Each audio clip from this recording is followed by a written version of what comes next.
Three things happened at Silverstone today that nobody had on their bingo card for the 2026 British Grand Prix weekend.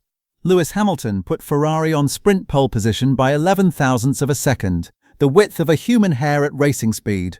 Ferrari posted a higher top speed than Mercedes through the Silverstone speed trap, something that has not happened once in the entire 2026 season. And Mercedes, the team that has won every race this year except Barcelona, went through the Hangar Straight without using 8th gear. Not a typo. 8 forward gears available, 7 used. The fastest team on the grid deliberately left a full gear ratio on the table at the circuit where straight-line speed was supposed to be their most unassailable advantage. Any one of those three facts would have been the talking point of Friday at Silverstone. Together, they rewrite the weekend's narrative from the ground up. The question that matters is not just what happened, it is why it happened and what it means for Saturday's sprint race and Sunday's Grand Prix, when the championship picture for 2026 could look dramatically different by the time the lights go out at 15 local time.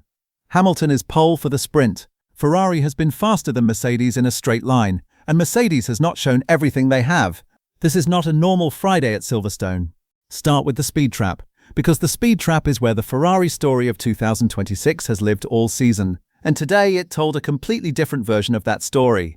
All season, the SF26 has been losing time in the speed traps to Mercedes. Austria was the most visible example, Hamilton at 323 km per hour, Mercedes at 328, a 5 km per hour gap that translated into the straight-line bleeding that Antonelli described from 30 km per hour behind at turn 1 on lap 2. That has been the Ferrari problem in 2026, fast enough through the corners to lead the field, not fast enough on the straights to hold it. At Silverstone in free practice today, Ferrari posted a higher top speed number than Mercedes. That has not happened at any point this season, not once. The explanation sits across three things that arrived at this circuit simultaneously. The updated Macarena wing Ferrari brought to Silverstone is a lower drag specification than the one that ran in Austria. The low drag diffuser Ferrari introduced this weekend reduces aerodynamic resistance at full throttle, and the exhaust configuration Ferrari tested without the FTM device in Beganović's Austria FP1 session, collecting 13 horsepower that the FTM's back pressure was costing, appears to be contributing to a cleaner power delivery profile at the point in the lap where the speed trap measurement is taken. None of these three elements is a revolution in isolation. Together, at a circuit whose specific energy profile and corner characteristics happen to align with what Ferrari has been building towards since the Macarena wing first appeared, they produced a speed trap reading that nobody in the paddock had predicted. Hamilton said after free practice that Ferrari had been tapping into his knowledge of how to win at Silverstone. 9 wins, 7 poles. The man has driven this circuit in championship conditions at the highest level for nearly 20 years. If Ferrari's engineering direction at Silverstone is partly shaped by what Hamilton knows this circuit requires, and the speed trap suggests it is, then the package that arrived on Friday is not just an aerodynamic update. It is the product of integrating the most experienced Silverstone operator in Formula One history into a development direction that is now producing results he specifically requested. The margin between Hamilton and Antonelli in SQ3 was 11 thousandths of a second. That number will dominate the headlines, it should not dominate the analysis. Hamilton's sprint pole was not a photo finish that could have gone either way on a different lap. It was the product of a qualifying session in which Hamilton was consistently the fastest driver at Silverstone from the moment the session began, fastest in FP1, fastest through SQ1 and SQ2, and fastest when it mattered in SQ3. The 11 thousandths is the gap that appeared when Antonelli pushed to his absolute maximum on his final SQ3 lap, and Hamilton's advantage compressed to its minimum. It tells you how close Mercedes were when they committed everything. What it does not tell you is that Hamilton abandoned his final SQ3 lap, the one that could have extended the margin, after reporting he was losing power. A driver who abandoned his best lap on a power concern and still took pole by 11 thousandths is a driver whose underlying pace advantage was larger than the final gap suggests. The specific sectors where Hamilton's advantage materialized tell the clearest story.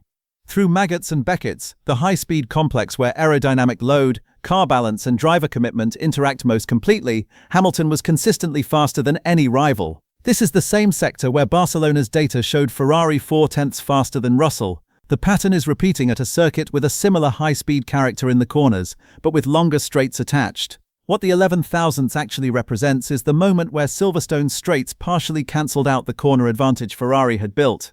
The same dynamic that defined the entire Austrian weekend, but less severely because the Silverstone high-speed complex is longer and more demanding than anything the Red Bull Ring offered. Hamilton on pole at his home circuit in Ferrari, hunting a 10th win at Silverstone, is the sporting narrative the crowd of 164,000 came to see. But the engineering narrative underneath it, Ferrari being genuinely faster than Mercedes at this specific circuit with this specific package, is the more important story for the championship. The detail about Mercedes not using 8th gear on the Hangar Straight requires careful handling because it can be read two very different ways.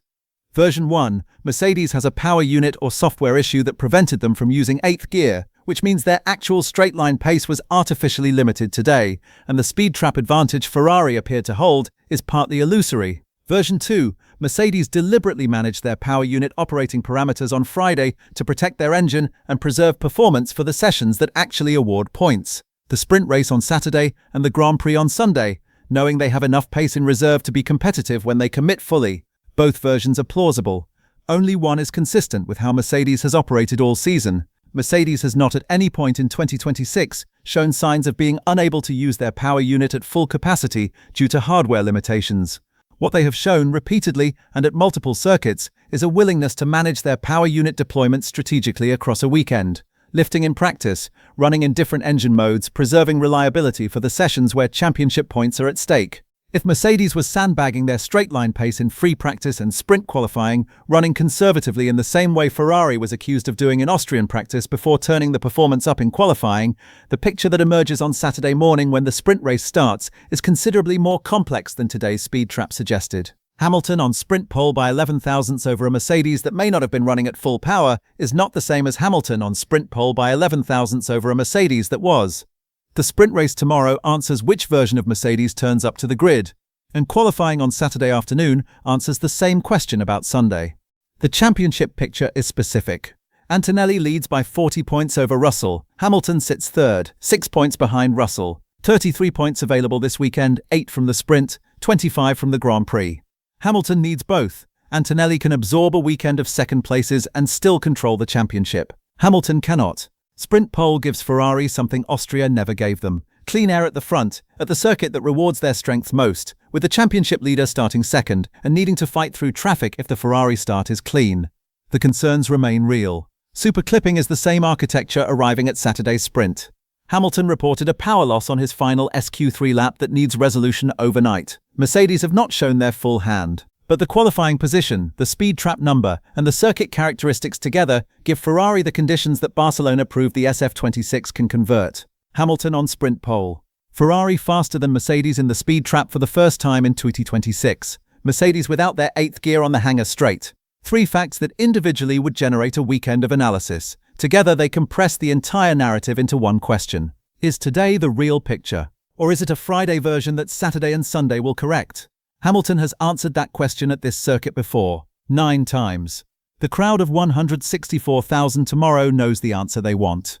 11 thousandths covered Ferrari and Mercedes at the front of the sprint grid. That margin will not decide the championship, but it is the narrowest version of a gap that all season looked considerably wider.